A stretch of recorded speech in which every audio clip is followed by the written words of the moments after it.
reporting on the games you love by people who love to game. The MMO Reporter Network.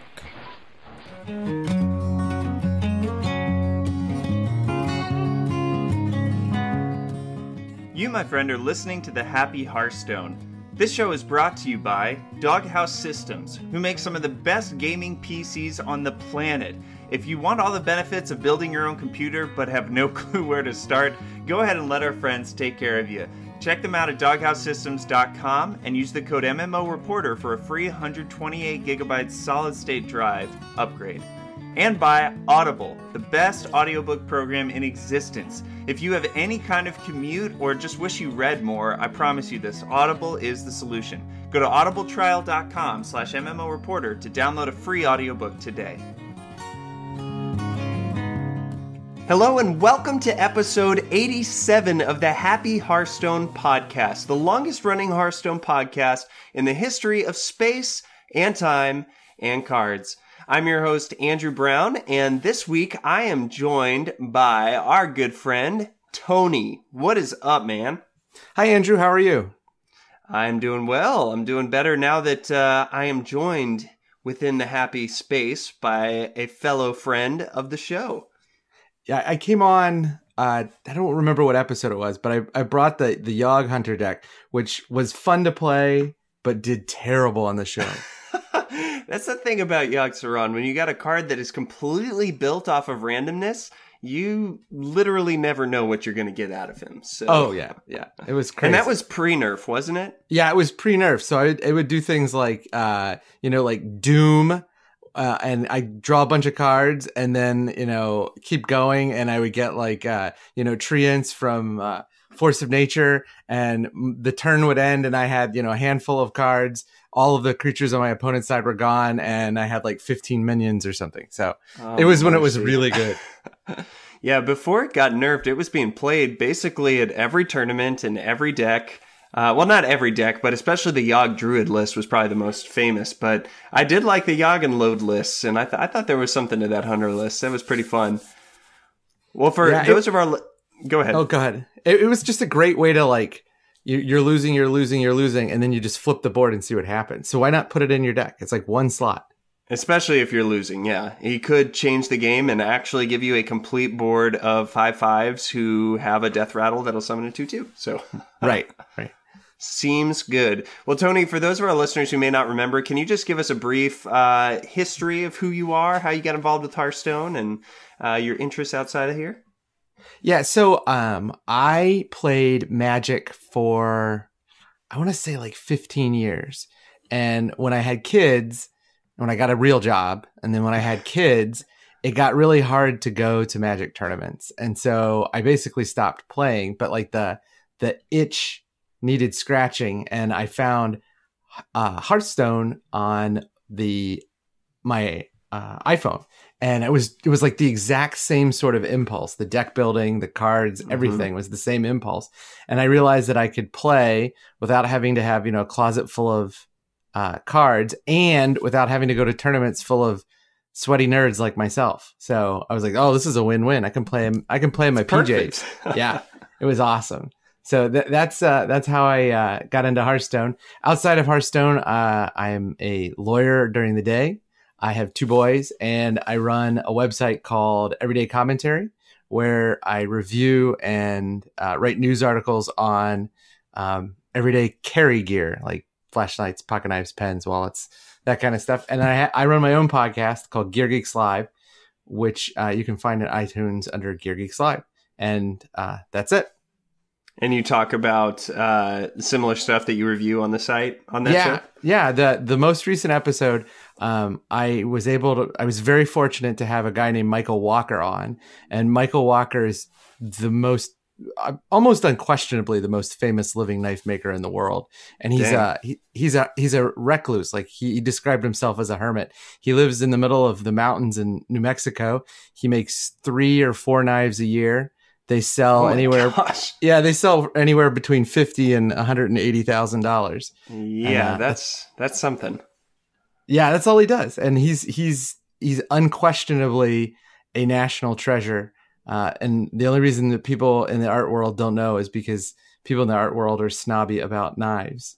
But he's amazing, and I was really fortunate to have him come on. That was my most recent episode. It was an hour and 10 minutes of me just being like, "You are awesome."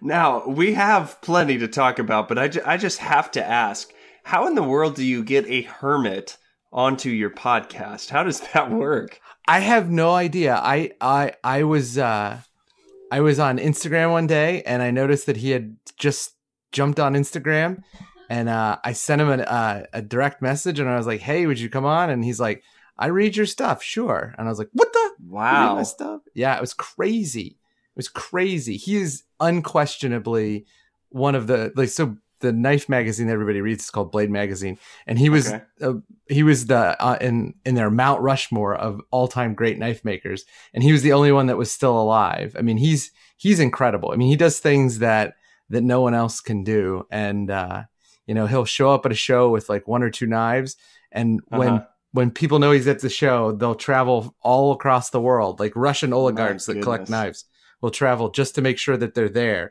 to get a chance to buy one of his knives. Wow. He's really cool.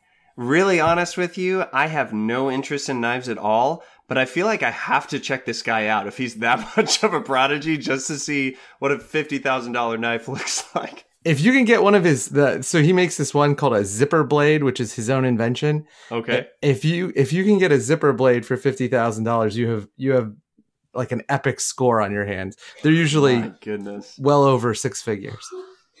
That's absolutely crazy. Yeah, he was.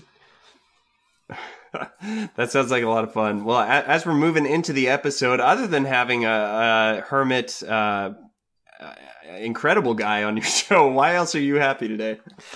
So my son is 6, and he is learning how to read, and it is getting tantalizingly close to the point where he can play Hearthstone with me. He calls it the reading game. Hey, so the reading game? Yeah. Because there's so much. Because you read your plays off to him, or no? Because you have to read the cards. Oh, okay, that's fun. Yeah. So like he started watching me play when right before Knife Juggler got nerfed, and so he knew the sounds, but he didn't know what they did. So he says, "Put an apple on your head," and so my son would keep saying, "Dad, put an apple on his head." And then I said, "That's not what he does." And I showed him, and he's like, "Oh, so you have to read what they do." And I didn't even think about it, because like you and I just know what they do. You don't have to worry about what the text says. But for him, he has to read every card. So he doesn't quite know what's going on yet. Right. He knows the sound cues and he knows the images, but he doesn't know what they do. So he reads every card when we're playing together. Wow. And that's hard not to make you happy. Absolutely. Now, do you guys go through and read the flavor text also? Because that could be a full dictionary workshop basically for him.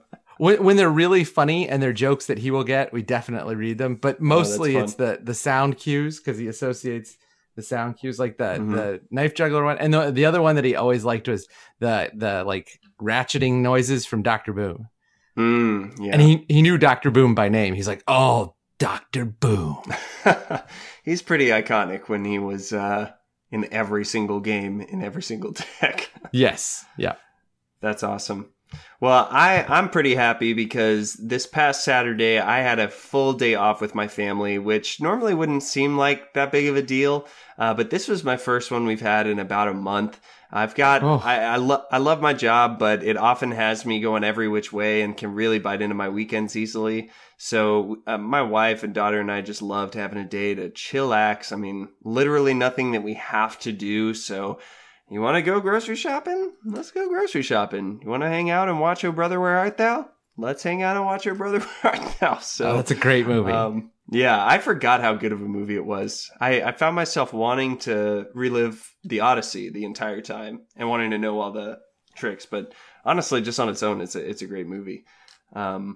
Yeah, and my birthday's coming up this week, so we're going to go celebrate that on Saturday by conquering an escape room with some friends. We're really looking forward to that. Have you ever done one of those before? No. What is this?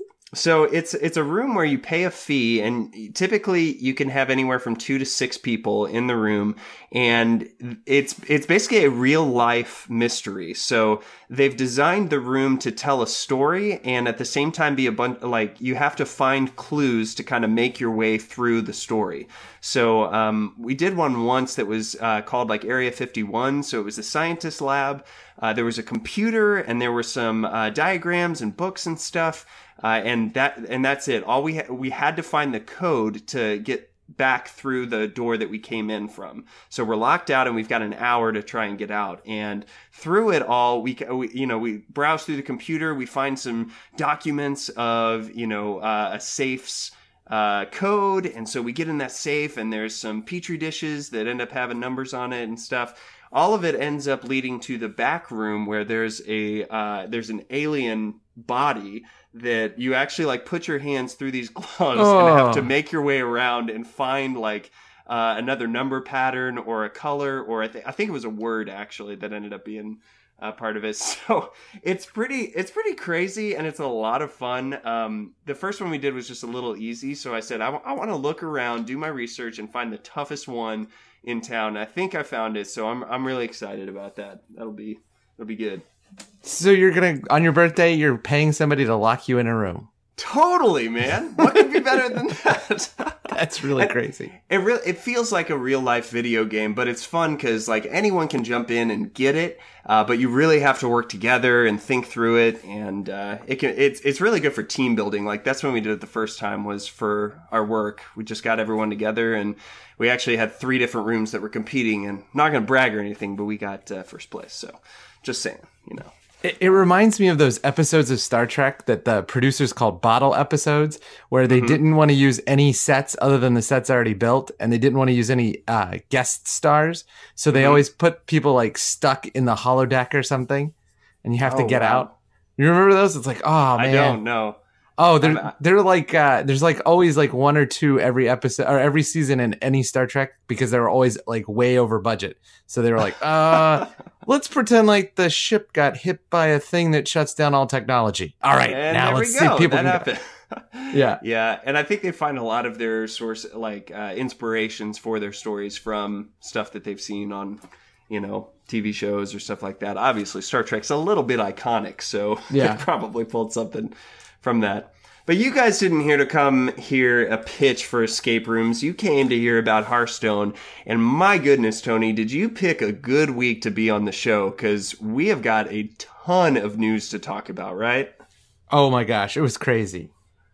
Some really exciting stuff, too. So we're going to break it down. We really won't be able to hit everything because Tony's prepared a great main topic for us that I really want to dedicate most of the episode to, that all of you guys are really going to like, too. I'll give you a heads up just so you know what's coming. I actually put it out there on the Happy Hearthstone Twitter and on our Google Plus community asking what you guys really wanted to learn about on the show. I figured I could come up with a bunch of stuff that probably be fun and helpful and all that, but I really wanted to hear from you guys what you really wanted to grow in. And by far the biggest thing I heard back from you is how to build a deck. Just tons and tons of people were voting on there and saying that building a deck is something that you don't quite know how to do as well as you wish, and you wanted to get better at it. So Tony really graciously offered to come and hang out on the show and give his 2 bits about it, because honestly, I'm not, I really don't know this stuff that well. So I'm eager actually to learn quite a bit from him as well. So that's going to be our main topic. But first we got to talk about some stuff, including nerfs. Everyone loves nerfs, right? Yay. Oh yes, these are good. So these 2 cards will come as no surprise that they're getting the Nerf bat. And Small Time Buccaneer has been the core part of this pirate package that's been going around. I know Patches the Pirate has gotten a lot of hate, and he's a seemingly, innocuous 1/1 minion that just pops out for free. But really, Small Time Buccaneer has been the problem, because as a 1 mana 1/2 that gives you +2 attack while a weapon is equipped, you're essentially getting a 3/2 minion for 1 mana, and especially Rogue, especially Shaman, and even the Pirate Warrior, it's really easy to get that turn 2 weapon after the turn 1 Small Time Buccaneer. Or with Spirit Claws, you could coin it out until now.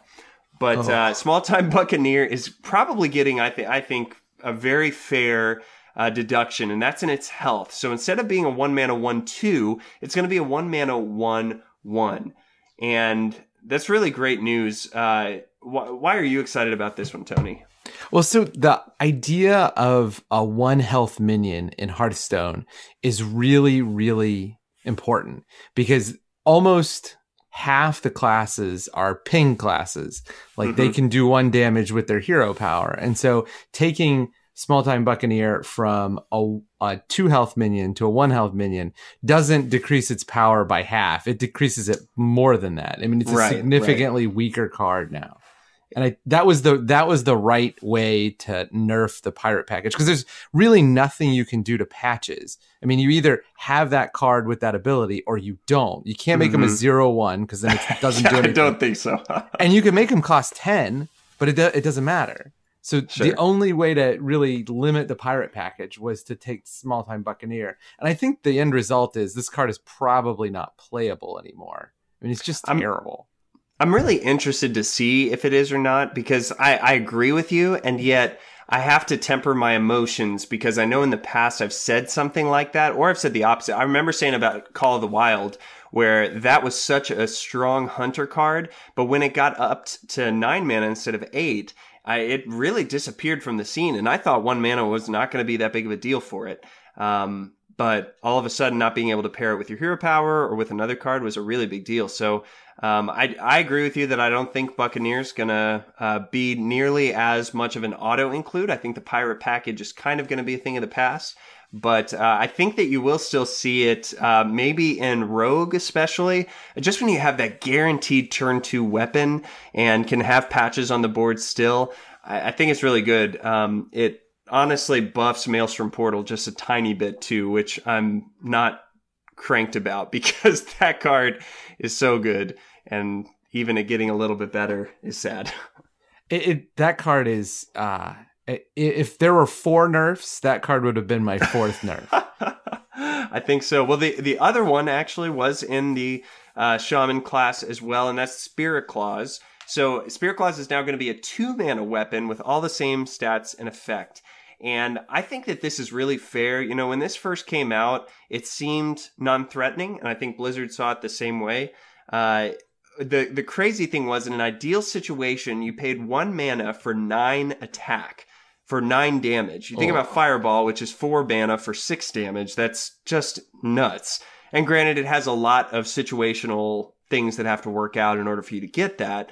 But it turned out it was a little bit too easy to get that with Blood Mage Thalnos, with Azure Drakes, stuff like that. So I think the 2-mana weapon, the biggest thing about this is that instead of getting your Spirit Claws on turn 1 and being able to totem and hope you get something, or Blood Mage Thalnos on turn 2, now Spirit Claws is going to have to take up your 2-mana slot. Or it could be a great let me take a step back.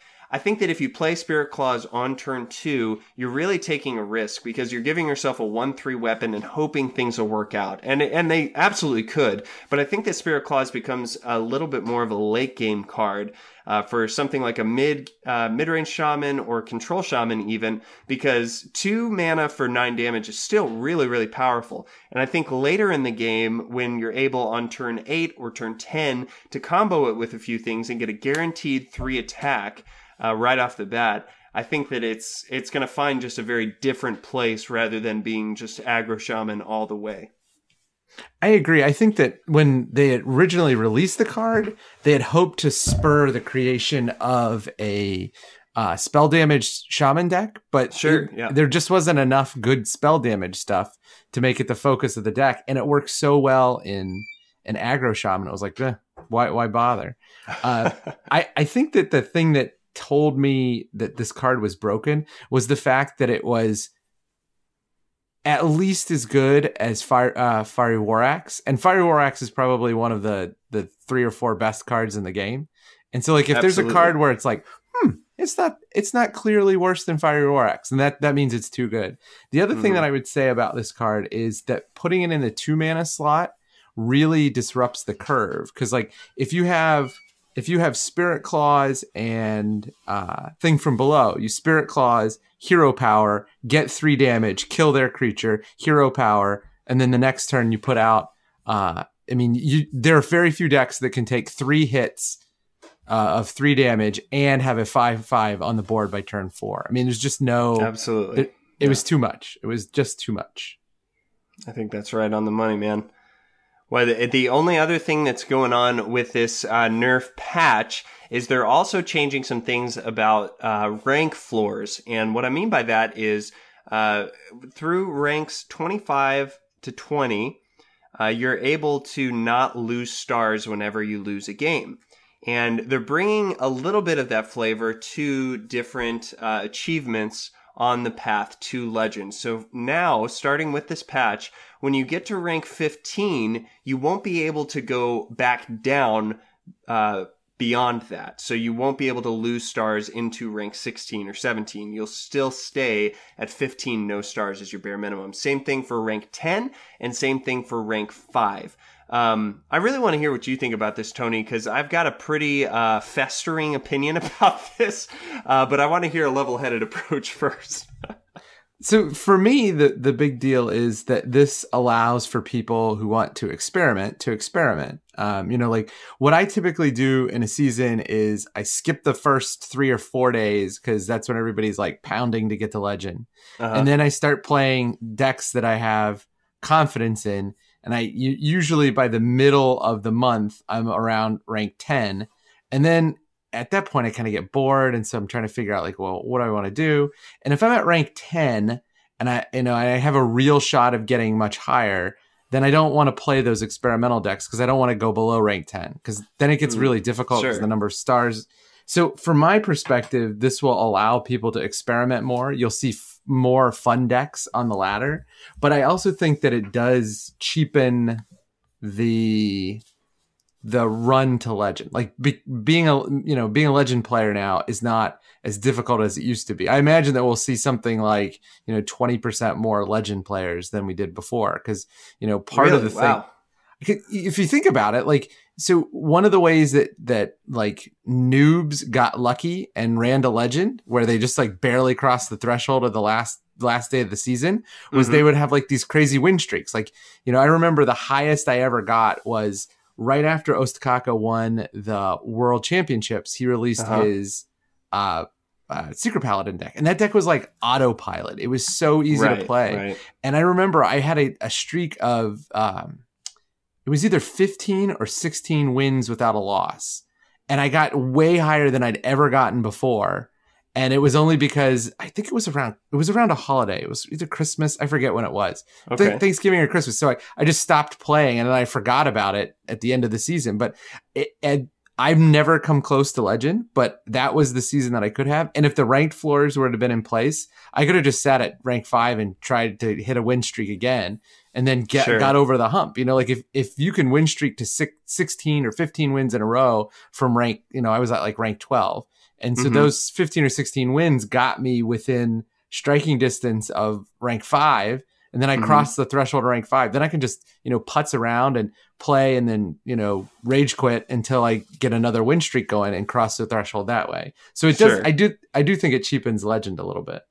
Well, now here's my thing, though, because let's say that you are at that rank 5 status and you can't win streak getting up to Legend, but you get up to rank 4 or get up to rank 3, but then you start going on a losing streak. You will go back down to ranks 4 and 5, right? If I read all that right. So this is my big problem with this. I don't want to smack talk this at all because it's I think it's a good thing. I just don't think it's really answering the problem that people have about the grindiness of the ladder. Because when I get to rank 5, which is typically where I'll land, I am purely happy that I've got my rank 5 chest, right? And that cannot be taken away from me. So that placeholder's already there, kind of, for what I'm going to get out of the end of the season. But as I continue to play, regardless of my progression, obviously I want to hit Legend, But the real problems aren't that I float back down to rank 6. It's that even though I put in a ton of games, I can't seem to keep progressing, you know? So the one thing that this doesn't change is if I am stuck at rank 6 and I lose and lose and lose, I'll go all the way back down to rank 10, which doesn't feel good at all. And granted, that's a very extreme situation, but I actually had this happen this past week where I'm tracking my games and I found out that I had over 100 games where I floated at rank 8. So I bumped into rank 7 for a few games. I bumped down to rank 9 for a few games, but mostly I was rank 8 for over 100 games, which is, it's absurd, right? And my big thing that I started thinking about is what if there was something in place that just, after so many losses, there's some kind of mercy hold for me, right? So that could be if I'm losing 7 games in a row, maybe after the 3rd loss, it just stops losing stars and it keeps me right where I'm at and then gives me an opportunity to make my way back. Now, if I win 1 and then lose another 3, I still keep falling, but that way, at least I'm not just, debilitated that I can't break out of this wall. You know what I'm saying? So I would hear love what you're to saying. see something like that in there. Yeah, my only concern with that is that at the end of the season, the shenanigans that people can do with like the ladder, like the roping thing where you start a game at 5 minutes to midnight, and if you're losing, you just rope it out. If they had the thing that you're saying where you stopped falling after a certain point, what people might do is they might run aggro decks. They might quit every game where they don't think they have a chance, and then just play for streaks. Because winning 5 games versus winning 5 games in a row is like tremendously valuable. So there would be a way to game the system. True. Yeah, I spent a lot of time thinking about this, and like you can't ever guarantee those wins. So I don't know if, and I guess maybe there is some downside that I'm not thinking of. End of the day, I totally trust the team and what they're doing. But I think that that's really when the game starts, or like the ladder starts feeling grindy. And granted, they have said enough about it that I really believe they're working on some big overhaul of the system. I don't know that, but they've said enough to say that there could be a complete overhaul or something like that. Something that I'm suggesting here with a stop at a lose streak would be a temporary fix with the current system.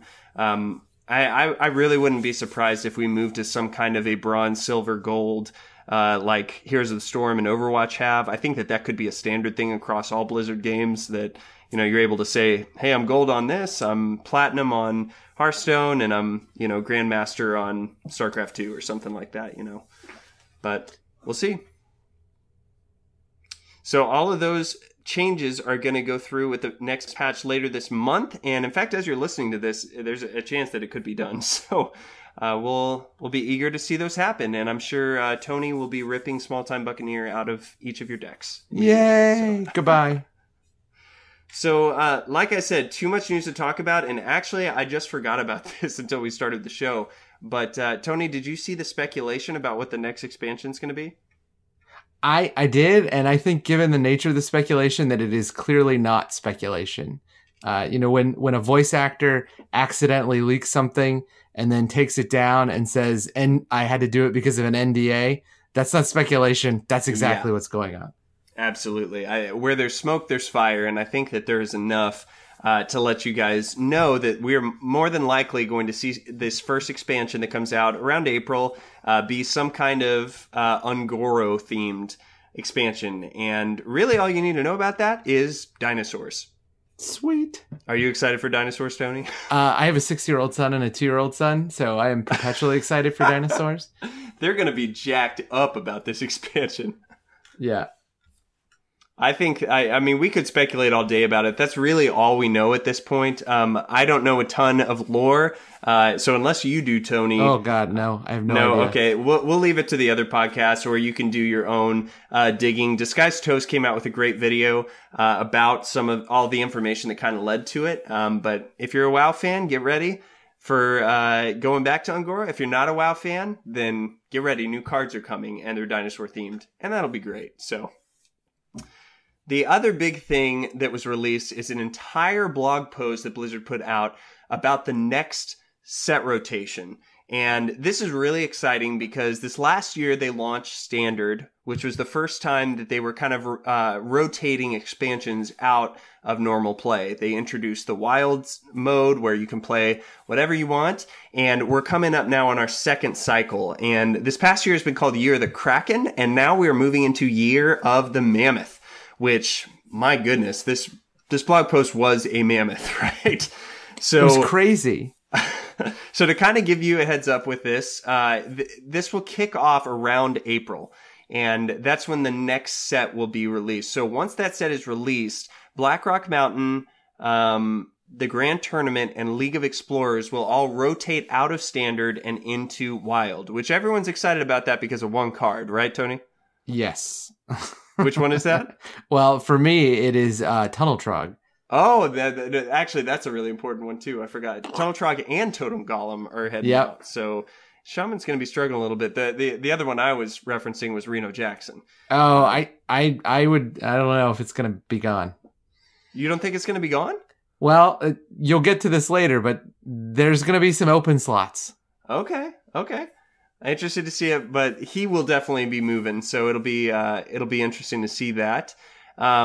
And so all of that will happen as the first expansion is released around April. So they're going to follow the same releasing content cycle in this calendar year. So around April, July, and December, you'll see releases. Last year, they said that they were going to do an adventure expansion, which they ended up doing with Whispers of the Old Gods, One Night in Karazhan, and Mean Streets of Gadgetzan. But they've decided to change things a little bit now. So gone are adventures as we've known them.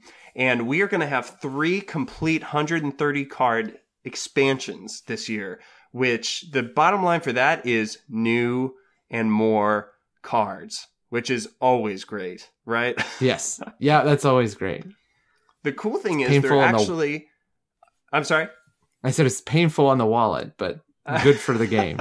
I think honestly there's more to that than they were willing to admit, but it makes good business sense to make you keep dropping on more packs rather than buy an expansion and you're done there, right? Yeah. So, but really the benefit for all of us is that we'll see more cards, we'll see more content. And the cool thing is that they're not nixing adventures completely. Actually, with each of these expansions, they're going to come out with single player missions, or otherwise known as PvE content, that's going to play kind of like adventures or quests. And those are going to be in each expansion that kind of help you explore the lore of the cards, maybe some characters who are legendary or something. They actually cited an example in the post about how they could have had some missions where you played as the Grimy Goons and you're going through the lackeys of the Jade Lotus and you finally get to Aya Blackpaw and, you throw down or, whatever the case may be. So it seems like these will kind of be similar to the Prelude mission in Karazhan, where all those single player missions are going to be totally free. Lots of details left out as far as like, will you earn cards from those? Will you get packs? Will you get gold? I would assume that they're going to have some incentives to kind of get you in the door. That's the whole free to play mentality, is if we give you a little bit, that'll get you going so that you'll get in. It's a good business model. And, but for all of us, free cards is never a bad thing, right? Oh, this is so exciting. Like the idea that they're going to do, I love the adventures. They're my favorite thing other than deck building, they're my favorite thing. So the idea that they're going away is kind of sad. The chess one, the minecart one, all of those. Oh yeah. They were awesome. And like when you figure out the trick, you just feel so smart. And so I like those a lot. And like the Prelude mission in Karazhan was good, but it didn't have the same creative flair. So I trust them. I think they'll do fine and they'll make them awesome. But if there was going to be like a Grimy Goons versus Jade Lotus, that would be pretty sad because the Jade Lotus would crush them. That's actually very accurate. So I'm glad we didn't have to do that. Yeah, it'll be really exciting to see what they do, because if they're... their team has grown and they're really taking that into account. Now they're able to do more. I think this is a great time to be a Hearthstone player, because you're going to just be getting more of what you love every few months. And the fact that we're getting more cards means that there's going to be more stuff to tool around with. There's going to be more stuff to tinker with on the ladder, new decks that are going to come out. I mean, this really is as good as it gets. So I think there's just rainbows and sunshine coming for all of us. Yes, there's no downside here other than your wallet. Yeah, and that's unfortunate, but we kind of knew that was coming. So another big thing from this announcement is they announced an alternate rogue portrait. So Maeve Shadow Song is going to be available when the next expansion releases. And is it he or she? Do you know exactly? I think it's a dude. I'm not 100% sure. I know nothing about the lore. I've never played WoW ever. So let's see. I'm looking for a her. It's a her, actually. So there you go. You wouldn't be able to tell because it's just a couple pairs of, or one pair of emerald eyes just staring at you. So, but it does say her. So we'll have to have somebody who knows more about it. Definitely a her. Definitely a her. But you're actually going to be able to get her completely free. So when the next expansion releases, you'll just need to win 10 games in standard, ranked, or casual at that point. So it'll kind of be your entry into a new cycle of standard. But I think it's just always great when they give something away like this just for playing the game, especially something that's so much fun and adds so much flavor and kind of gives you an incentive to try a different class like Rogue. It's just gravy. Yeah, there's no downside here. I do think that some of the alternate characters were like way too difficult to get. Like I'm not gonna buy. I just don't have enough time to go buy or try WoW to get Leandra. Oh yeah, whatever the alternate paladin one. Yeah. This one is perfect though. Like the more like this, or the one that supported the charity. Like that one was great too. But or the what was the Murloc one where you invited a friend? Those are really those are really easy and achievable. But like ones that make you like saw off your left toe, and it's like no. That's not good, right? No. I will admit that I definitely jumped into WoW just because Lady Leandrin's so pretty in that portrait. But this will be great. So there's a ton of other info. We're actually going to hit one more thing before we close out the show, but we're going to point you to that blog post. So be sure. I mean, there's stuff like they're going to have daily rewards for logging in leading into that set rotation. There's going to be a stronger emphasis on real world tournaments around the wild format. There's just a ton of stuff in here. So be sure to go read that if you haven't yet. We'll be sure to have the link on the show notes. But man, that's a lot of news. That's a ton of news. They did a lot. Well, now it's our turn to do a lot because Tony, like I said before, you were so generous to come on and offer to really teach us deck building. Why is this an important skill for any player here? Well, I think it's. Let me be candid. It is not an important skill to be a good player. You know, there are lots of players out there that just know how to play decks and they have somebody else build the deck for them. And a lot of pros know how to execute really well. So if your goal is to get the highest rank you can or to go through the ladder in 10 seconds, then you don't need to know how to build a deck. But if you want to have fun, then building your own deck and winning with your own deck is an enormous amount of fun. So that's why I think that it's important to know how to build a deck. I think that's great. Well, take us into this, man. Teach me the ways, Sensei, because I am ready to learn. Okay, so the first thing I would say is that all collectible card games have certain core things that are the same. And so when I came to Hearthstone, I came over from Magic, and a lot of the things that were really important concepts in Magic are really important concepts in Hearthstone. And so the first concept that every single player should know when they're figuring out how to build a deck or how to evaluate cards, which are two skills that are inextricably related, is mana curve. And so the mana curve is the way in which your mana is distributed over the game. And in the case of Hearthstone, unlike in Magic, you're given mana as a sort of automatic. In Magic, you had to draw certain cards that gave you mana. But in Hearthstone, whenever it's your turn, you get a new mana crystal unless it's after turn 10. Mm-hmm. And so what you want to do when building a deck is you want to keep this mana curve in mind. And that is that it factors into two things. First of all, you have to think about what turns are you guaranteed to get. There are no decks in Hearthstone that will kill you on the first turn. There are decks in Magic that would kill you on the first turn, like unless you played this last Tavern Brawl. Right. Yeah. If you can cheat out the game based off the rules, like that. Right. But if you're on the ladder, there are no auto win decks. You know, like in Magic, there were auto win decks where the other player either you just didn't get to go. You know, like if you got the right hand, it was like a laydown in Euchre. You just showed them, you know, like I have Channel, I have Fireball, I have Black Lotus, I have Mountain, you're dead. You know, and so there are no games in Hearthstone that won't get beyond turn 1, turn 2, and usually turn 3. I think there were some decks before nerfs in the early beta where they could get close to killing you on turn 3 or 4 with Warsong Commander and baloney like that. But you're going to get a turn 1, 2, 3, 4, and probably a turn 5. And so with that in mind, you should have more cards in your deck that can be played on turns 1, 2, 3, 4, and 5 than you should cards that can be played only on turns 8, 9, and 10. So keeping the mana cost down and distributing cheap cards across the mana spectrum is important. That's the first thing in understanding the mana curve. The second thing is you have to think about what your cards will do after you've maxed out your mana crystals. So if you're saying to yourself, I want to be able to play a card on every turn, then you should put all 1 cost cards in your deck because you'll always be able to play them. But that doesn't work out because 1 cost cards kind of stink. And so like there's nothing worse than drawing your small time Buccaneer when your opponent has a Ragnaros out and you're like, oh, well, that doesn't help me. This guy does nothing. Yeah, this guy doesn't do anything. At best, he's a bullet blocker.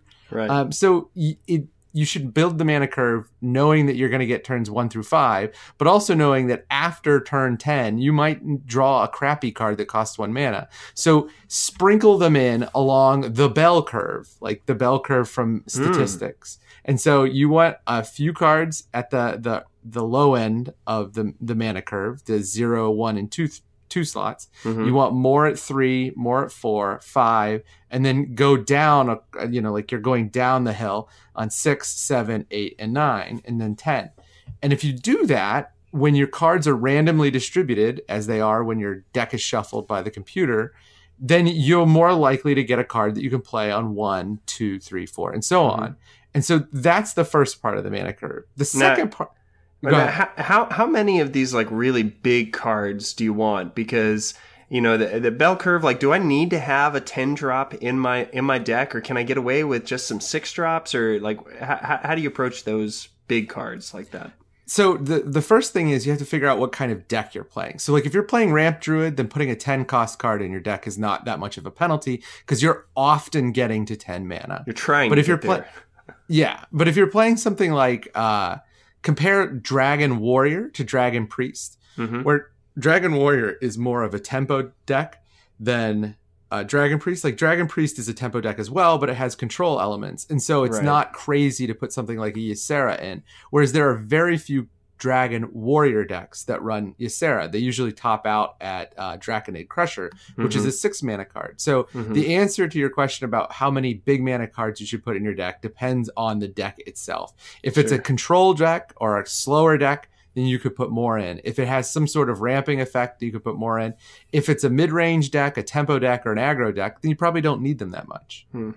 It's really interesting. I'm actually thinking a lot about Arena as you're talking about this, and because Arena is all about building a deck. And granted, there's some big constraints because you're limited on what you're able to choose.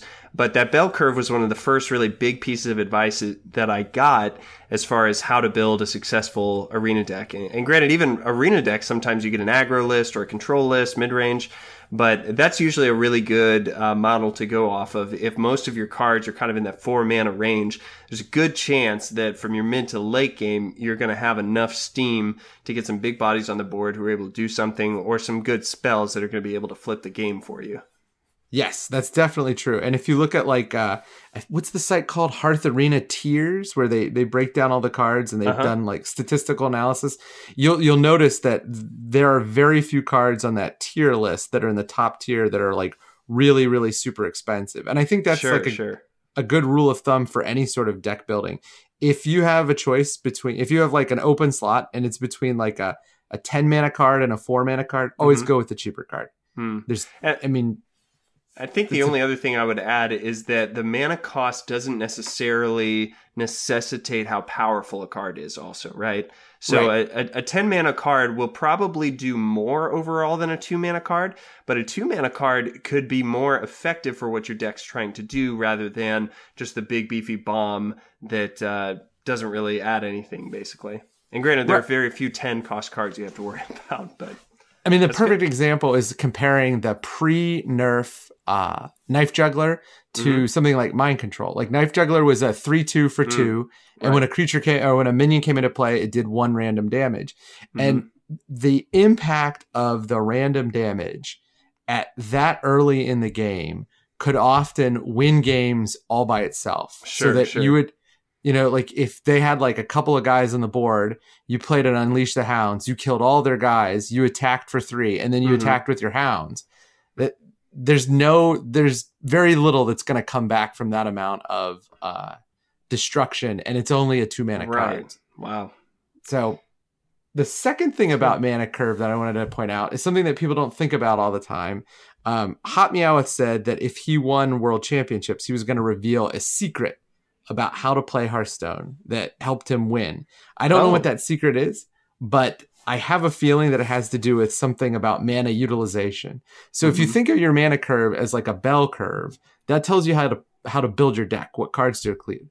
But if you think about your mana in terms of a resource in the game, it is actually sort of a logarithmic slope, so that you have 1 mana on the first turn, and then on the second turn, you've had access to 3 mana. And then on the third turn, you've had access to 6 mana. And so it goes up and up and up.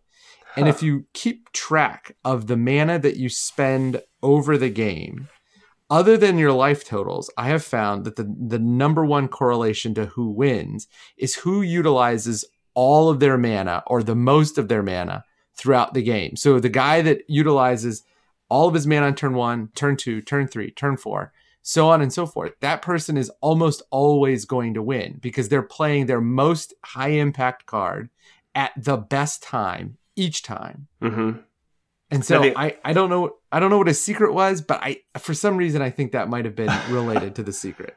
That's good. Now, the only thing I'll throw back at you is, especially when we live in a time when Reno Lock is as powerful as it is, that deck has so many answers, right? It's got Blast Crystal Potion, Shadow Flame, Twisting Nether. I mean, just so many ways to clear the board. Doomsayer. And the only thing I'll say is that if you're going up against a deck that you know it can be super oppressive in clearing things out, don't be so excited about dumping your hand every turn.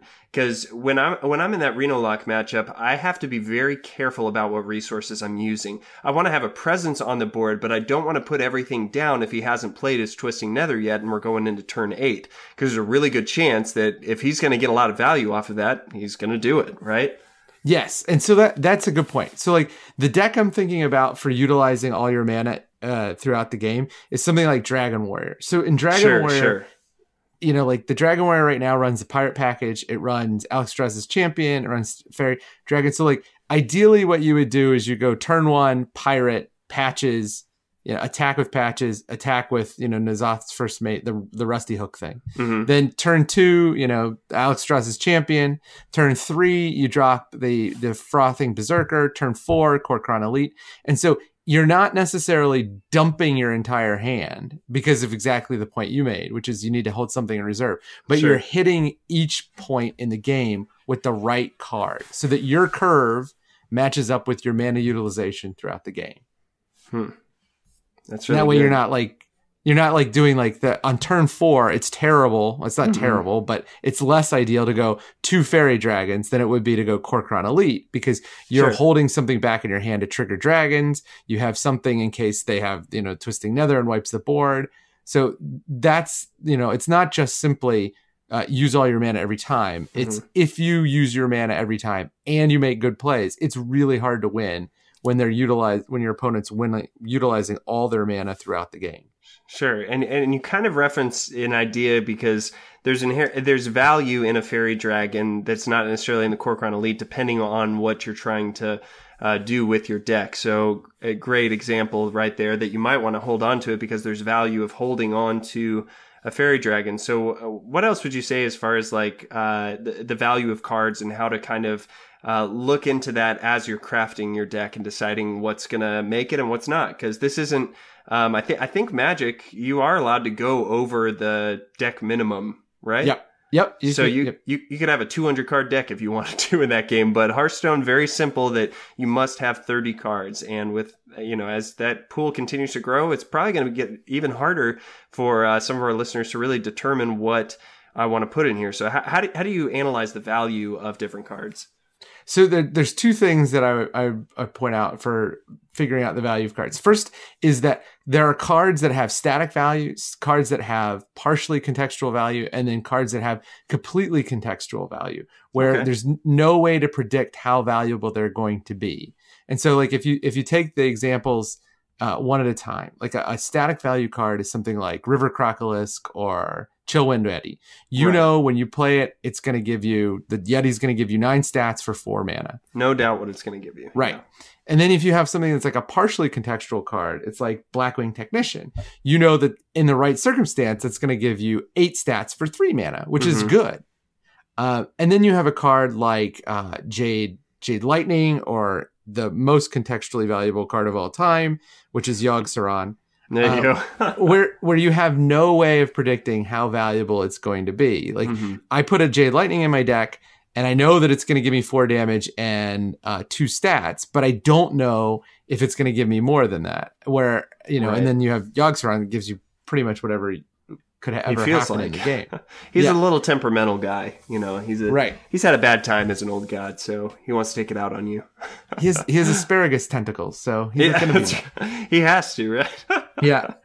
So the other thing about figuring out the value of cards is trying to figure out like what are the things that you're getting worth. And Scott Lance, who did the show with Scott Josh, he talked about the vanilla test, and the vanilla test was the Chillwind Yeti. You got 9 stats for 4 mana, but if you look at the game, you'll see that there is a conversion rate for almost every resource you have. And if you think about it like this, there are really 5 basic resources. There's your life/armor. There are cards in hand, cards in deck, and then attack and health. So every one of those things has a set value, and every one of the ways to cheat that set value is a good deal. So like, for example, Innervate. Innervate shows you that at the very best, a card is worth 2 mana because Innervate costs 0 mana. It costs you a card, but you get 2 mana from it. Right. And there's no other place where you get just a blanket convert one resource to another like that with mana that is more efficient than Innervate. And so when you're looking at cards trying to figure out how to build a deck, you have to figure out those cards that cheat the conversion rate. Innervate's a good example. Another good example is comparing something like Frostbolt and Fireball. Fireball gives you the 6 damage for 4 mana. Frostbolt gives you 2 damage for 3 damage for 2 mana. But it also tosses in the free freezing. Freeze, right? Yeah, and so in a sense, Frostbolt is a more valuable card because you're getting the same amount of damage on a ratio basis, but you're getting a free ability thrown in.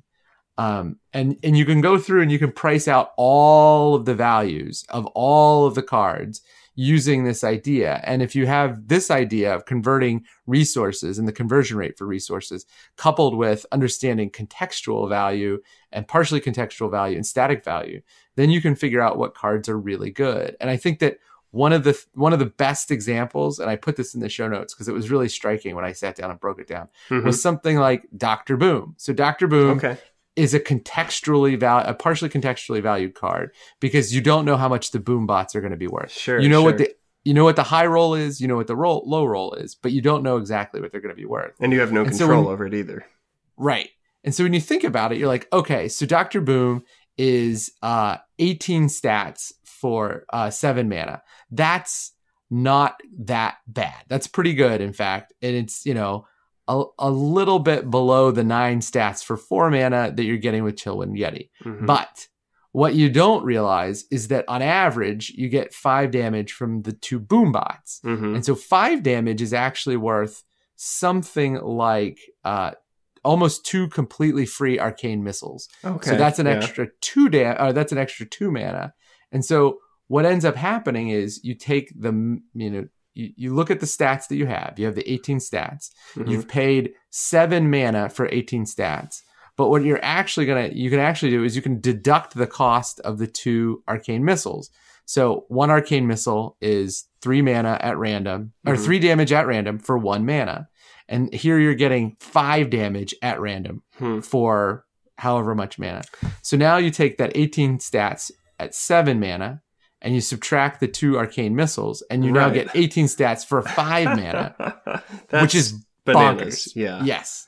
And so that, go ahead. Just to kind of break it down a little bit, would you say that you really want to balance whether a card, like how many of these, I can't remember the exact wording, contextually, you're using cards above my words above my pay grade. Like the Jade Lightning, the contextual value cards that you don't want to have a whole deck filled with these, right? I mean, even like your Yogg-Saron Hunter, like Yogg really was the contextual card, right? Oh yeah. I think that one of the things that happens is that so like think of it like just pure random chance statistics. Uh-huh. If you have the chance to get the high roll and you have only 1 roll, then your chance of hitting the high roll is lower. But if you have multiple chances to get the high roll, then your chance of hitting the high roll is better. And so I think that if you build your deck correctly, you can really maximize the value of contextually valued cards. Like the Jade package is a perfect example. It is very hard to get value out of the Jade package if you only have a few. Sure. So you want to maximize them. And the same thing is true with stuff like the dragon package. If you want to really get the best value out of dragons, like Dragon Priest, you have to have a lot of dragons. And so I think that the game is moving away from cards with really crazy static values, and it's moving towards cards where synergies produce really high values, but they're always contextual. And so I think that in the beginning of Hearthstone, it was what you're saying is true, that you don't want your deck to be entirely dependent on these contextually valued cards. But I think as the designers have moved forward and they don't want to do power creep where one card is obviously better than another, the way that they can avoid that is doing what they call sideways design, where they branch out and say, okay, if you really commit to this strategy, you can just push everything and you get 5 or 10 chances at the high roll, right? And that makes your deck better, that makes your cards better.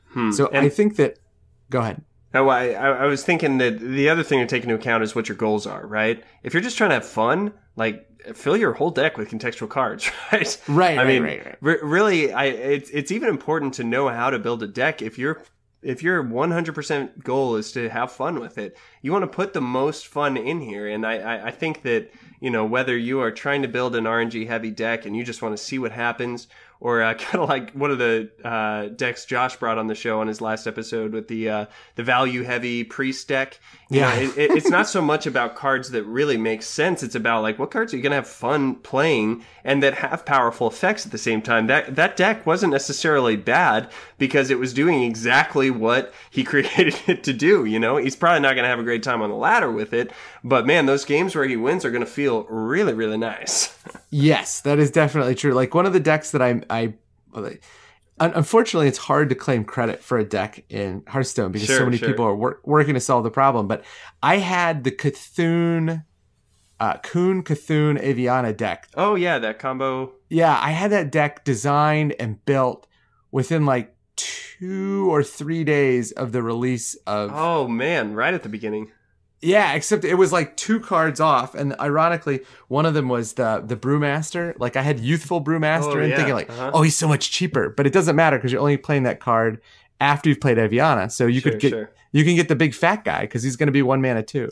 So I was really proud of myself that I got so close to getting the optimized version of that deck. Even though the deck's not great, it's still fun, and it's a perfect example of how you put all of these cards together, and you sort of exploit all of their really efficient resource trades and resource conversions to make the deck do something that it really should. No deck should be able to do what that deck can do when it goes off. I mean, it's crazy. But the reason that deck works so well is, like, when it works, is because the entire deck is built around doing one thing, right? And that's what all combo decks are around. It's not necessarily getting value every turn. It's setting up either a single turn or maybe 2 turns where the amount of value that you're getting is so overwhelming that you either kill them in 1 turn or you're able to take them down in a couple. I mean, really, every deck's trying to do something, and it's really important to build around that, right? I mean, like, how important is it to find those cards that are synergetic with each other when you're building that? So this is a really interesting point. So right before Mean Streets came out, Reynad, who runs Tempo Storm and is a really great deck builder, one of probably the 2 best deck builders in the community, along with Jackie Chan. Sure. He had this rogue deck that was just like aggro rogue, and it was one the of those Tempo rogue? No, it had no cards over 3 mana. It was crazy. Oh, wow. Oh, I had Leroy Jenkins. Okay. But he played it on stream and he put it out there, and it was basically just like, you looked at this deck and I had like Lowly Squire and all these cards that are like just garbage. Weird. And then you played it and you realize, like, okay, so Lowly Squire is always a 2/2, and a 2/2 for 1 is good. And then when you play Lowly Squire and you play Bladed Cultist, then the Bladed Cultist is a 2/3, and now you have a 2/2 and a 2/3 that can attack on turn 2 along with the weapon. Yeah, and so like it was just one of those things where it built on each other. And the Aviana Cthulhu deck was the same thing. Like, what it did was it took like the really obvious synergy of the Cthulhu mechanic, and it put it with this crazy 3-card combo that, like, if you get the combo, it's virtually impossible to lose. Like, I've never gotten the combo off and lost the game.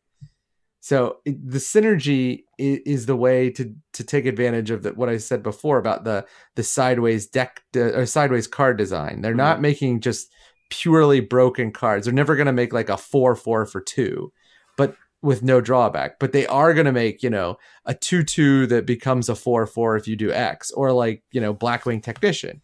It's a 3/5 for 3 if you have dragons. And so you put that in a deck with all the other dragons, and it becomes much, much better. And, looking for the synergies is not just going through and doing like a control F for like all the Jade cards. It's doing what Reynad did with the Lowly Squire and the Bladed Cultist, finding cards that play well off each other. Like the Cthulhu Aviana combo was something that I was just like, as soon as I saw that card, I was like, that is what I'm doing. So the synergy is what makes a deck a really good deck. And it's important to look outside of those expansions, right? Like one of the biggest sad things to me about that Aviana Cthulhu deck is that it took until right before Aviana's about to rotate out for us to get a card in Kuhn that really, like, finally let her have her day where she can do something, right? Yes, that's super sad. It's super duper sad. And, like, it was fun to play that deck. And it felt sort of like Patron Warrior when Patron Warrior went off. But, the Patron Warrior is the ultimate non-keyword synergy deck. Like, if you think about like the decks that we have now, it's like, find all the Jade cards, put them in a deck. Find all the Cthulhu cards, put them in a deck. But like the was that pioneered Patron Warrior when it was the Warsong Commander version, I mean, that deck was brilliant. And playing it was hard. But it could do anything. I mean, that deck could win at any point. Probably the most complicated deck we've ever seen, I would argue. Oh, no question. But no question. Like, not easily accessible, but man, if you know how to use it, it's just nigh unstoppable. Yes. And it was because they took advantage of all the synergies. That's great. Well, what else you got here about building my decks? Yeah, so the one thing that you want to think about for a deck is you want to think about how to close out a game. And so in Magic, there were often times when the game would just grind to a halt, where both players, like one player couldn't kill the other player, but the other player couldn't do anything. Mm-hmm. And so those kind of stalemates made certain kinds of Magic unfun to play. And they don't really exist in Hearthstone, because Hearthstone designers have created a number of different cards that provide what I call reach or burst, where you can put yourself out of reach of an opponent, or you can burst damage, or what Ben Brode in his most recent post said, spike damage someone down. And if you think about it, the perfect spike damage card is Leroy Jenkins. Sure. Out of nowhere, punch in the face for 6. And like, how many times have those Dragon Whelps ever mattered? They never matter, right? You're not like playing for him to use them. Right. So that's the perfect burst damage card. And then the perfect put you out of reach card is the one that you talked about, which was Reno Jackson. Right. You're like, I like playing the Reno Mage deck, and it's often just like soul crushing when I play a secret and they know that it's ice block. They get me down to 1. It pops the ice block. I have another turn, and then I play Reno, and it gives me all my life back. And it's just like, I can't do it. The game is over. Like, there's, I haven't killed them, but there's no way for them to win. And so when you're building your deck, it is always helpful to figure out, how am I going to actually end this thing? And most decks, Dragon Warrior being one of the few exceptions, most decks have one or the other, the thing that puts them out of reach or the thing that just closes the door. Sure. And so, like Miracle Rogue has Gadgetzan Auctioneer or Edwin Van Cleef. The Aggro Shaman has 15 of those cards. Like Lava Burst, Lightning Bolt, Jade Lightning. Yeah, Lava Burst, Lightning Bolt, Jade Lightning, Tunnel Trog, Faceless, Flameleaf Faceless. Basically everything. Right. And that's one of the reasons why that deck is so good, is because it just has so many cards that just put it out of, put it out. And the other thing is like, it actually has a put you out of reach card in the Spirit Wolves. Like if you have if you have a certain hand, you can do like the Tunnel Trog, and then Totem Golem, and then coin Spirit Feral Wolves. Spirits, Feral Spirit, and then like not only can they not reach you because you have two taunt minions in the way, but they also have this giant army of guys coming at you. And especially if you're going up against a Pirate Warrior, that will shut them down immediately. Yes. Yeah. I mean, they can get through it, but they're going to have to sacrifice a lot to get there. Yeah, and it's by that time it's pretty much always done. A couple other things to think about: the idea of versatility versus consistency. And so, like when you're building a deck, you have to figure out what kind of deck suits your play style. I am a person that really values consistency. I want the deck to do the exact same thing every time, no matter what. I'm not a person that likes to pull off these really exotic, weird ways of winning, even though I do like the Reno Mage deck, which is, probably the very epitome of versatility. You have 30 one-ofs in the deck, so you can do a lot of things. It's a very flexible design. But at the same time, it's not as consistent as I'd prefer. I like to play on the ladder. I like to rank up on the ladder, and I want to do it in a way that does not require me to, go to bed with a migraine. I want to win. I want to win the same way. And so like compare something like Pirate Warrior, which has a huge amount of consistency, versus something like Reno Mage, which has very low consistency, but very high versatility. And so those are the things. That's a question not about how to build a deck, but how to build a deck that you want to play. And I've always valued consistency over versatility. But, if you're a guy that likes to do long division in your head, then go for the versatility. Go for the Math Warrior, old school. Well, actually, I guess that I think that relied on charge, actually, which has since been nerfed into the ground. So correct. Maybe not. Is there any way to get versatility and consistency? I mean, that's the easy question to ask. But what do you think about finding a balance? Do you need to go one way or the other? There is, and it's called Play Druid.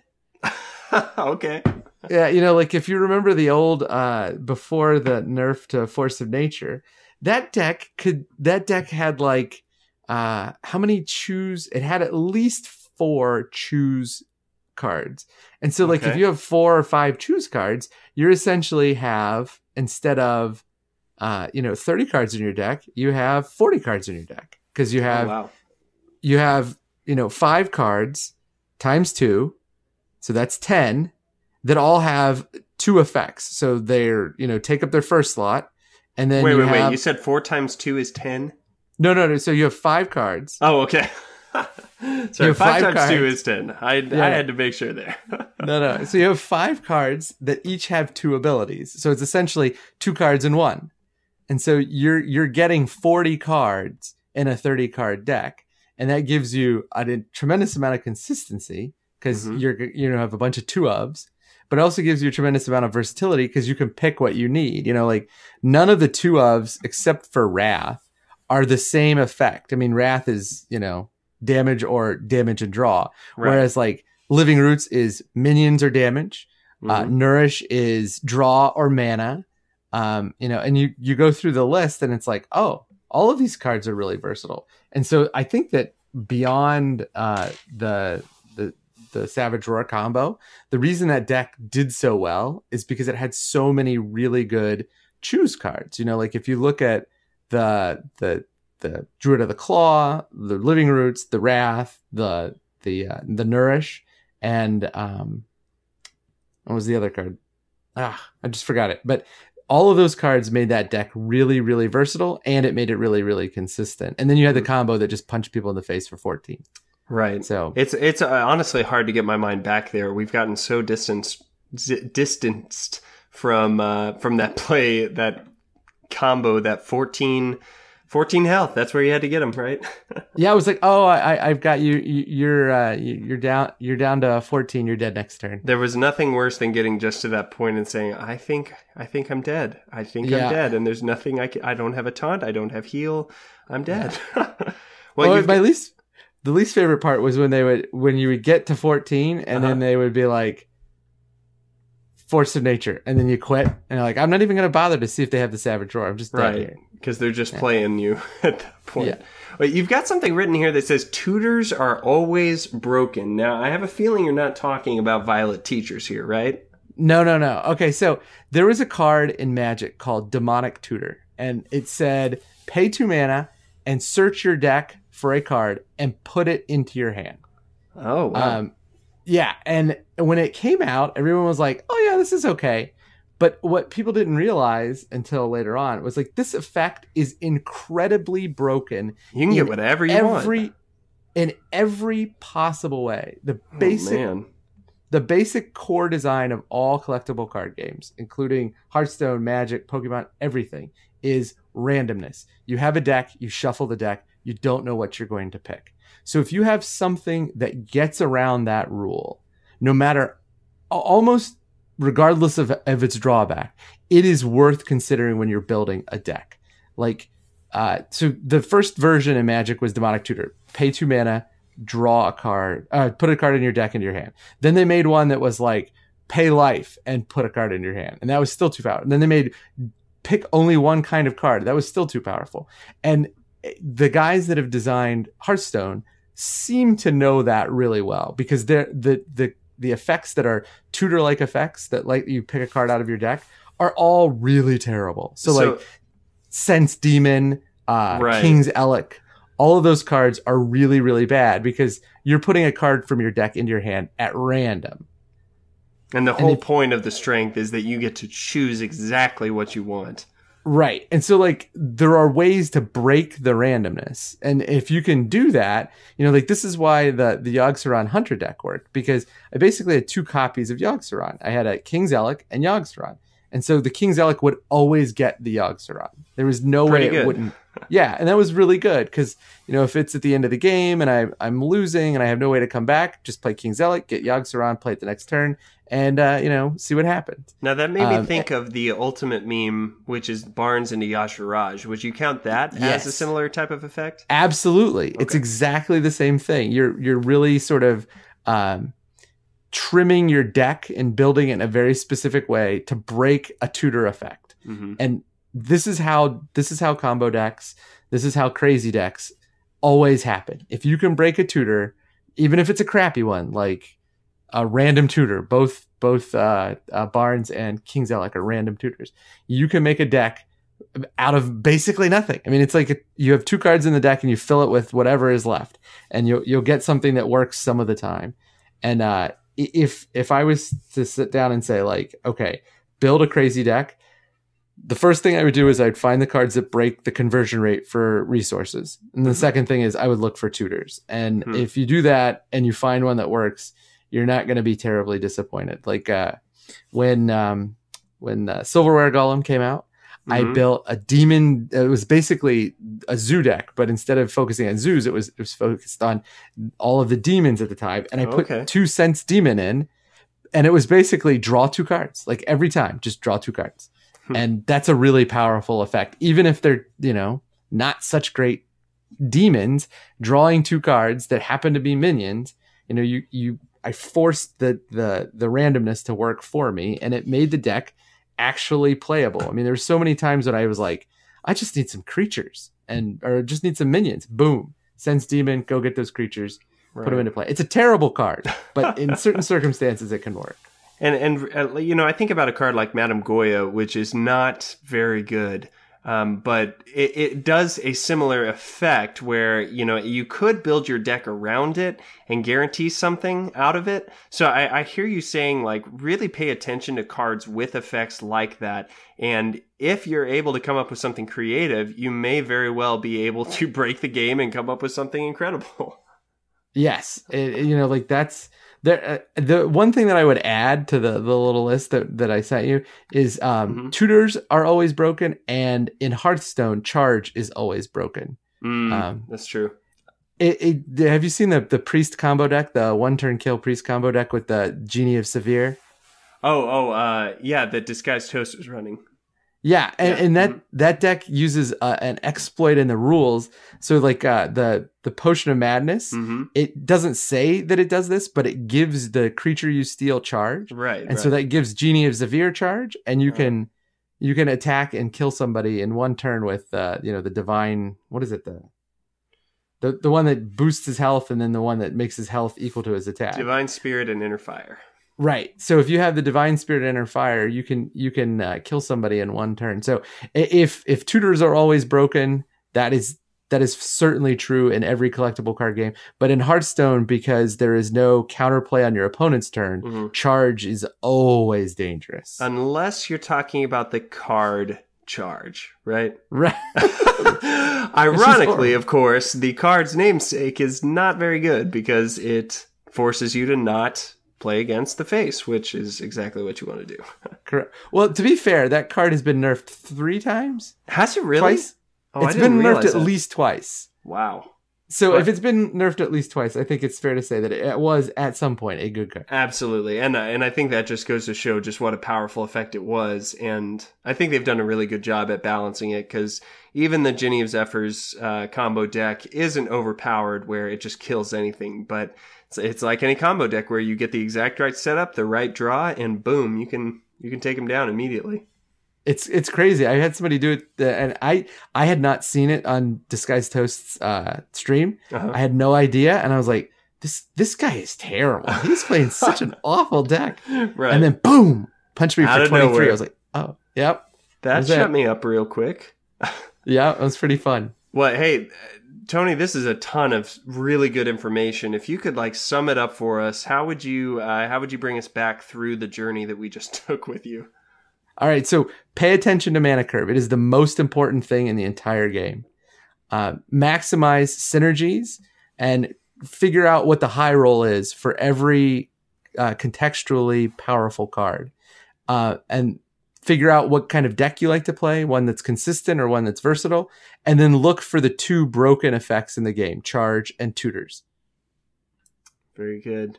Man, you typed up an essay here in the show notes. So with your permission, I'd like to put this with the episode. So if you went through and you're thinking, man, what was a contextually relevant card? Again, you can go to our blog at MMOreporter.com and check out all the details. He's got a lot of the examples that he used in here and all the terminology. Man, I feel like some people are going to go out and make some cool decks with this now. I hope so. It's so much fun. When I did the when I pulled that Kuhn Cthulhu combo off the first time, or when I crushed a really awesome tier 1 net deck with the Yogg-Saron Hunter deck, it was glee, pure glee. And the only other thing I'll throw out there is that if deck building just isn't your thing, don't beat yourself up about it.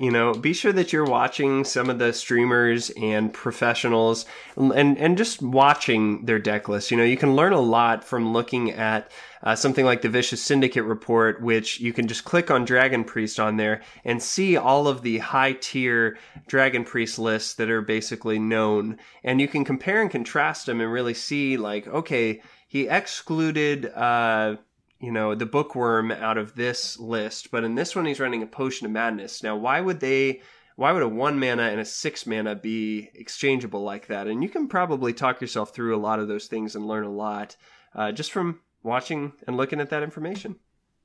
Yeah. One thing I would note, if you're a guy that likes to net deck and you don't think you can build a deck, go play a Jackie Chan deck, and just playing a Jackie Chan deck will teach you how to build decks. That's true. That guy is probably one of the most genius, ridiculous out there, but actually makes stuff work. I mean, did he create Egg Druid? Is that right? Yeah. Yep. And Camel Hunter. Oh, that's right. That was a cool deck too. Yeah, he's so good. He's amazing. Well, very good. Any final thoughts here before we close out deck building? Nope. Just go have fun. Do it. If you're not having fun, then what are you doing? You're playing a game. Come on. Yeah. Well, let's move to our community section. We've actually got a question here from a buddy of mine, actually from the last podcast I was a part of, Raccoon Dad. And he sent a long email. He had a history of really telling us about his experiences on the ladder. And I really love reading through what you experience. He's known for kind of hanging out on Wild mostly, and really sees a lot of success, especially getting up to rank 5 in that tier, which is really, really good. And I listened. He actually sent this email to the Valence Chosen crew also, and they answered some of his other questions. I'm not sure if they answered this part of it though, so I wanted to address it here on our show. He said, "I think I should start to save gold for the next expansion now. Do we know when it should come?" And like we mentioned at the top of the show, Raccoon Dad, it is going to come out around April. They did say that they're going to follow about the same release dates that they did in the past. And I would say that now is a really good time to start saving. Definitely a month out. We don't know if it's going to be April 1 or April 30. But if it is April 1, in a month you can probably get a few thousand gold if you're really diligent in getting your quests done and all that kind of stuff. So go for it. And really the litmus test I always use for when I should stop purchasing new packs with my gold is there anything that's legendary or epic that I still really want to play with? And I actually went through that because I had the same question, I think a couple weeks ago. I was starting to think, man, I've bought a lot of packs at this point with my gold. It feels like I should be stopping. And I turned through my whole collection. I looked through with the crafting button on and all the stuff I don't have. And really the only thing I was missing at that point was Finja, which isn't necessarily like a must craft card, but I was like, it'd be really fun to play with that. So I decided to go off the deep end and craft it. And then I said, really, if I just keep getting packs, I'm going to be hoping for golden portraits and probably getting just dust. And that's not nearly as exciting as saving up for all of the new cards that are going to come out. So definitely would recommend that you start doing that. What's your routine like, Tony, for saving up for expansions? So I do the exact same thing you do, except I don't do any goldens. If I get a golden, it automatically gets dusted. I don't care. Oh, really? Okay. Yeah, they just go all the way. So once I have the ability to build all of the tier 1 or tier 2 decks on Tempo Storm, then I just stop and I start saving gold. The other thing that I have always done is, so the packs have a pity counter on them, right? Which means that technically they're not truly random. If you go X number of packs without an epic or a legendary, you'll get one. They don't tell you what it is. So if you're really focused on getting a card from a particular expansion, it will take you longer and it'll take you more money if you jump around. Like if you buy a classic pack and then the new expansion, then the old expansion. So if you're looking for one card, focus on that set and buy only those cards until you get it. Because otherwise the pity counter will never reset for you. It's my understanding was it was by set. So like if you bought X number of classic packs and you haven't got a legendary, but it doesn't say if you bought X number of any packs. I thought the pity counter was set specific. I may be wrong, but that's what I thought it said. Yeah, it's hard because they really can't tell us officially how that works, because if they did, people would just exploit it, right? We do know that there is some kind of penny counter present in there, so that you're not going to buy 5,000 packs and just get commons and rares the whole time, which praise Blizzard for that. But we don't know exactly how it works. So, I mean, use your best judgment, Raccoon Dad, and for everyone. But if you're excited about some dinosaurs, I would definitely be saving right about now. Yes. All right, no iTunes reviews this week, but man, we would love to see them. So it really helps out the show and helps us be seen visibly by people who are just looking for Hearthstone podcasts. It's the easiest, cheapest, and quickest way to support the show. So jump on iTunes or whatever app you use. If it's Google Play, we're about to get on there actually, or Stitcher or whatever. Go ahead and throw a review. Let us know what you like about the show and why other people should check it out. And we have come to one of my favorite segments of the show, Tony. It is the week time. Are you ready for this? I'm ready. Hit us with your best shots. Card of the week. Oh, so sweet, so good. You had to take a back seat. It's card of the week, and the card of the week is Azure Drake. And you can explain your lyrics because there's a lot happening with Azure Drake right now. All right, so as part of the announcement for the Year of the Mammoth, Blizzard has decided that they're going to induct 6 cards into the Hall of Fame. And this means that the cards will only be playable in Wild, and the Hall of Fame will include the promotional cards, so the weird Tauren... Elite Tauren Chieftain. And Old Murk-Eye. And it will also include 3 neutral cards and 3 classic. All these are classic set cards, and 3 class cards. And the 6 cards are Azure Drake, Sylvanas Windrunner, and Ragnaros the Firelord from the neutral set. And then Power Overwhelming, Ice Lance, and Conceal from the class cards. And basically what will happen is they will all be taken out of rotation in Standard, and they will be put in this Hall of Fame set that will only be playable in Wild. And when this happens, you will automatically get the dust for each of the cards you have in their most expensive form. So if you have a gold Azure Drake, you will get the dust for the gold Azure Drake. If you have a gold Azure Drake and a regular Azure Drake, you will just get the dust for the gold Azure Drake. You do not have to. That's actually a little bit off. They said that as many can be put into one deck, they'll give you. They'll give you the dust back. So yeah, if you have 1 golden Azure Drake and 1 regular, you'll get the dust for each of those. But if you have more than that, let's say you have 1 golden Azure Drake and 2 regular Azure Drakes, you're only going to get the dust for the golden Azure Drake and 1 of the regular Azure Drakes.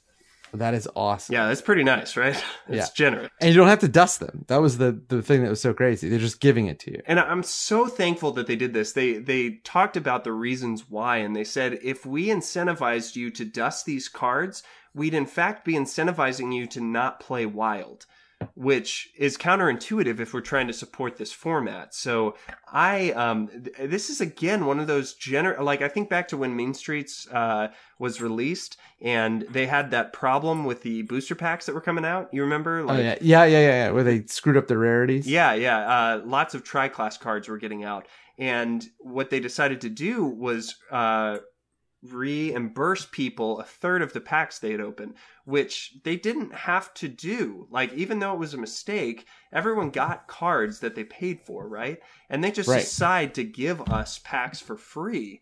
So something like this is the same thing where just because they think, just because they are making a good decision that I agree with about these cards, doesn't mean that they are obligated to give us something in return, and certainly not for holding on to the cards. We're getting free dust. That's incredibly generous. They're really, really great. They're one of the.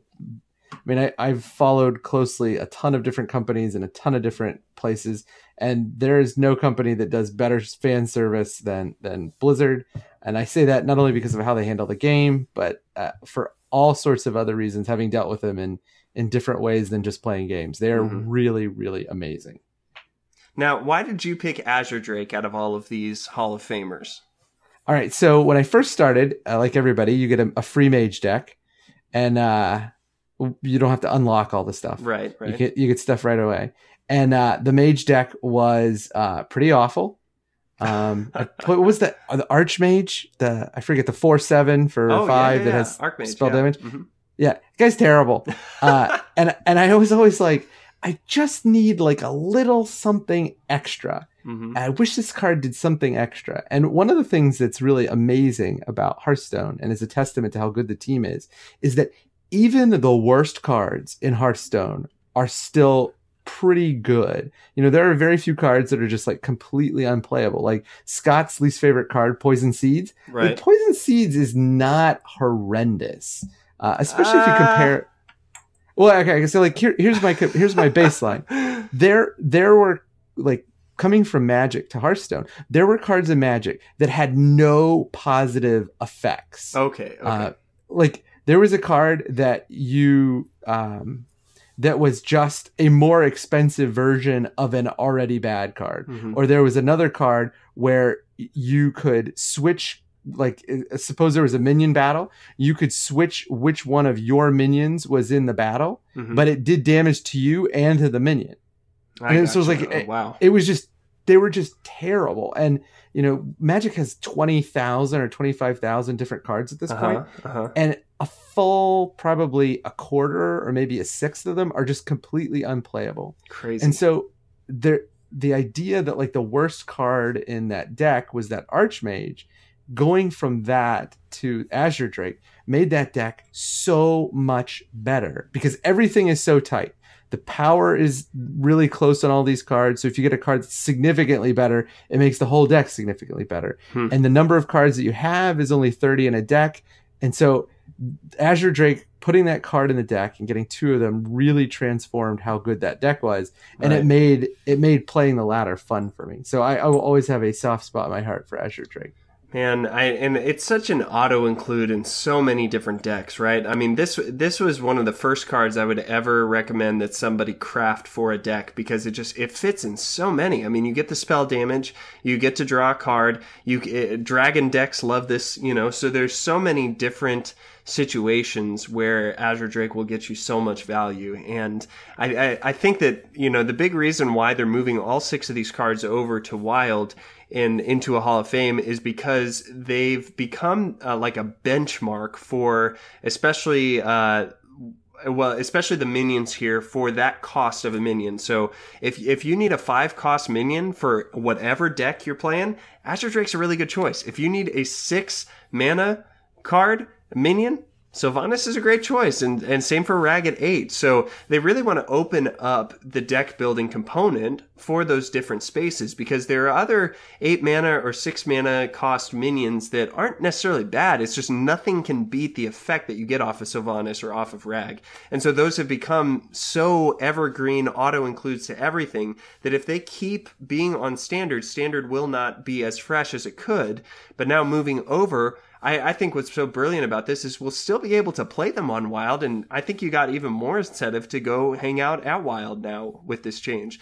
But Standard is going to get a lot fresher. You're going to see a lot more different cards over there, and it's going to make the game more fun, I think.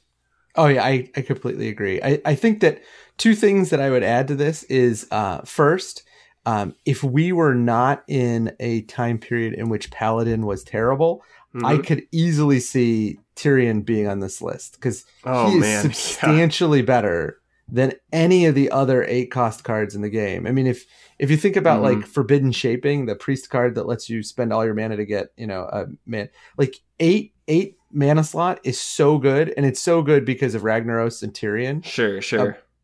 You know, like Tyrion in Ostakaka's Secret Paladin. I mean, that card was insane. It's just so good. Yeah. And so I think that if we were in a time period where like Secret Paladin was still good, that Tyrion might be on this list. And then the other thing that I noticed was they're taking out a 6 mana card in Sylvanas Windrunner, and they have this really awesome Highlander effect around another 6-mana card. So it would be pretty fun. I have no reason to think they're doing this, but it would be fun if they added Reno Jackson to the basic set. Now I'm pretty sure at some point I heard Ben Brode say directly that Reno is not going to be rotated. And so good. I don't want to be too bold about that because I can't remember where, but I'm pretty sure I read that at one point. You know, like those decks are fun decks to play. They're hard decks to play, and I think they're good for the game. And it's not quite to the point where it's like if you don't draw Reno, you die. But having Reno and Kazakus, or having Reno and Ink Mage Soldier, or having all of them, it makes those decks really fun. And I like that effect in the game, and having it as part of the basic set. I don't know. I mean, they know more about the game than we do because they have so much data. But well, and I think it's always hard to say goodbye to an old friend, you know, or to realize that you won't get to play with, you know, those Azure Drakes again or with Reno again. But I think from where they're thinking, there are certain cards that they can't make because they would be too overpowered with those in the same design space. Now, granted, the great thing is that they created Wild for this exact reason. So if you ever want to hang out with these guys, they're fine. They're right over there, right? Yeah. But I think it'll be interesting to see what they come out with, especially with Mean Streets, where they expanded the Highlander style of deck with Kazakus, Inkmaster Celia, and Raza the Chained, and all those. So I'm sure that they will keep adding those style cards to the game, but maybe they won't be quite as powerful, because there's no doubt Reno can flip the game just by being the right draw. And on the other side, if you're playing the Reno deck and you cannot draw him, you're so frustrated because it's your win condition. But I think it's nice to have that balance where you want something fresh, go hang out at Standard. You want to be rich, you can go to Wild and hang out with him there. Yeah. It will make them feel more different than they feel right now. Yes, absolutely. Well, very cool, man. Well, as we close out the show, I want to tell you guys that Happy Hearthstone is a proud part of the MMO Reporter Network, which is a collaboration of several different podcasts that are all on mission to provide fun and entertaining takes on your favorite games. So if you're not just a Hearthstone player, but you also play WoW, Lotro, Guild Wars, or any other MMO, be sure to go to MMO Reporter and check out some of the other great podcasts there. In fact, I saw Chris, he's one of the main hosts of MMO Reporter, was digging into some Conan Exiles on the Twitch stream the other day. So you definitely want to go check that out if you're into any of that stuff. And if you'd like to support our show and help us grow, you can make a financial contribution at patreon.com/MMO Reporter. Those patrons are awesome, and there's some great benefits for joining in what we're doing. And as always, we'd love to know what you thought of the show, what you'd like to see added to future episodes. So you can join our awesome communities at Google+. Just search for Happy Hearthstone or the links in the show notes. You can follow me on Twitter at AndrewIsLiving, or follow the show at TheHappyHS. You can also email the show, thehappyhearthstone@gmail.com. If you have any questions, show ideas, if you want to be a co-host like the awesome Tony on here, just hit me up there. And definitely, as you're going out and maybe building some decks and trying to come up with something creative, feel free to send it in, and I'd love to take a look at it, maybe make some suggestions and stuff like that. And we'd love to keep going there. You can also find all of our shows at MMOReporter.com, as well as the MMO Reporter YouTube.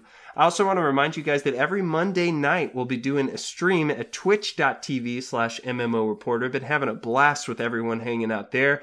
So this Monday night, 7 p.m. to 9 p.m. Central, would love to hang out with you. I might have a great time if you're there, basically, is what I mean to say.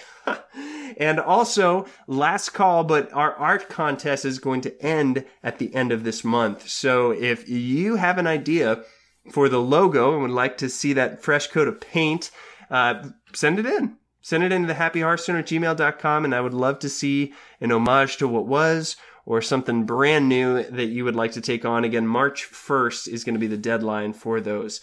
And Tony, I know you've plugged before on the show, but please plug us again. Tell us about where we can find all of your knives and hermits and everything like that.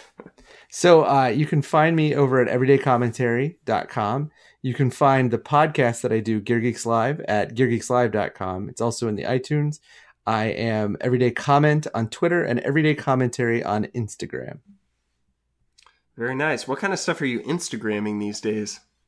95% of it is pictures of what I carried in my pocket that day, which is usually a knife, a pocket knife, a flashlight, and a pen. For people that like everyday carry stuff, if you do like hashtag EDC, you'll find millions of people photographing the contents of their pocket, which sounds weird.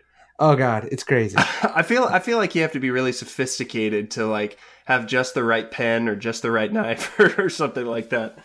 It's taken me a long time to find my favorite pen, and as somebody that writes every day, having a nice pen that works well is really fun. It makes the day easier to get through. I always wanted my parents to buy me one of those Bic pens that had the gel where you would hold the pen, and I thought that was just but they went for the 20 pens for a nickel. The Dr. Grip. Yeah, that's a Dr. Grip. I think they bought me one time, and man, I felt powerful with that pen. Yeah, I remember being in 7th grade and be like, I got the Dr. Grip. Oh, man. This is awesome. Whew, well, this has been a throwback. But Tony, thanks so much for joining us again, man. I really appreciate you bringing your expertise and helping us all become better and hopefully able to do even more within the game. All right. Well, Andrew, thanks for having me on. This is super fun. I've loved listening to the show, and I think you've done a really good job transitioning it into a new chapter. Absolutely. Well, we're always going to be looking towards what's ahead and making things better. So I really appreciate that, man. That means the world. And thank you guys for hanging out with us, visiting the Happy Hearthstone, and having a little fun with us. We'll see you guys next time. Thanks for watching the video, everybody. Don't forget to check out all the other podcasts at MMOReporter.com or by clicking on any of the links here. And please check out our Patreon campaign at patreon.com/MMOReporter.